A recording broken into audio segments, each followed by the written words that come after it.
দেখো প্রশ্নটা আমি তোমাদেরকে পড়ে নেওয়ার জন্য বলবো। তো যদি আমি এটিকে সলিউশন করে দিচ্ছি, হ্যাঁ তোমরা একবার পড়ে নাও। চলো তা বুঝিয়ে দিব সবকিছু। দেখো অশোককে আমরা কি করতে পারি, অশোক হলো তার কাছে 1617 টাকা আছে। কত টাকা আছে? 1617 টাকা। তার সে মানে তার হলো দুটি ছেলের কাছে ভাগ করে দিবে এবং তাদের কেউ কোনো একজন 18 বছর এবং কোনো একজন 19 বছর সেই টাকাটি পাবে। তো কাউকে 10% চক্রবৃদ্ধি সুদে, 10% চক্রবৃদ্ধি সুদ মানে কত হবে, মানে কত পার্সেন্ট সুদ পাবে? টোটালে সুদ আসলে কত পাবে, কত শতাংশ?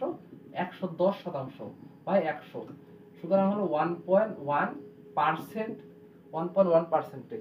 তাহলে আমরা কি ধরবো, আমরা আমরা হলো রাজকে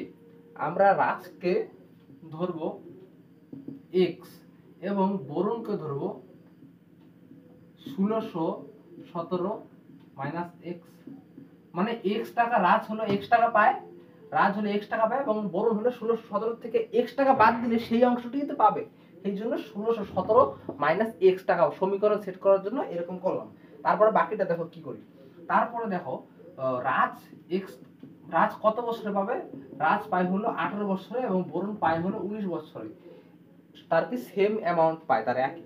সেই জন্য এরকম সমীকরণ সেট করে 1.1% সুদে 18 বছরের রাজ পায় এবং আর হলো আর কি বলছে 1617 মাইনাস এক্স পার্সেন্ট, কত পার্সেন্ট সুদে? সুদ হলো 1.1% সুদে কত বছরে? 19 বছরে পায়। তো চলো এক্স এর মান আমরা বের করি।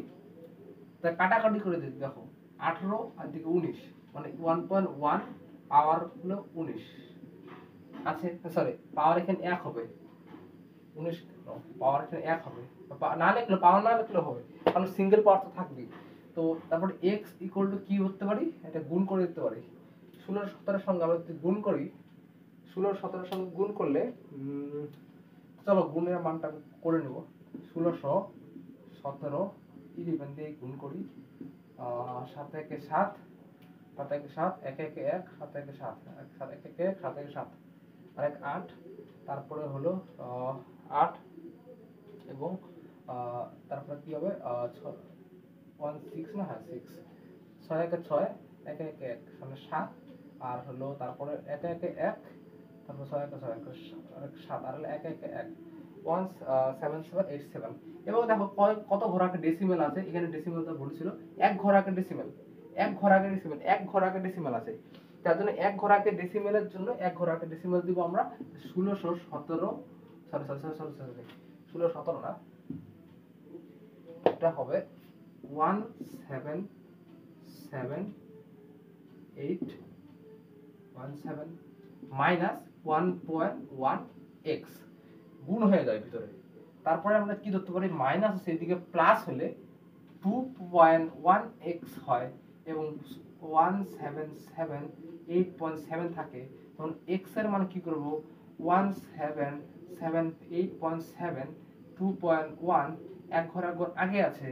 এই দুটোকে যদি কাটাকাটি করি কত হবে, এর থেকে 5 দুগুণে 10, 7 দুগুণে 12, 7 দুগুণে 14, 8 দুগুণে 16।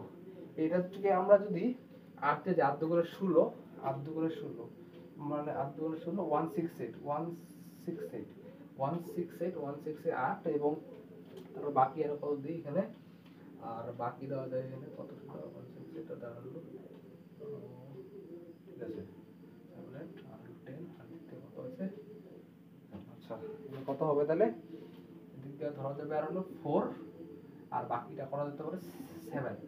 কত হবে x equal to 847, এর মান কত আছে 847। তা আমরা 847 টাকা পাবো, x এর মান হলো 847 টাকা। তো রাজের মান কত, রাজের মান আমরা x ধরেছিলাম, তো x রাজের মান ধরেছিলাম, সেই জন্য x এর মান 847 টাকা।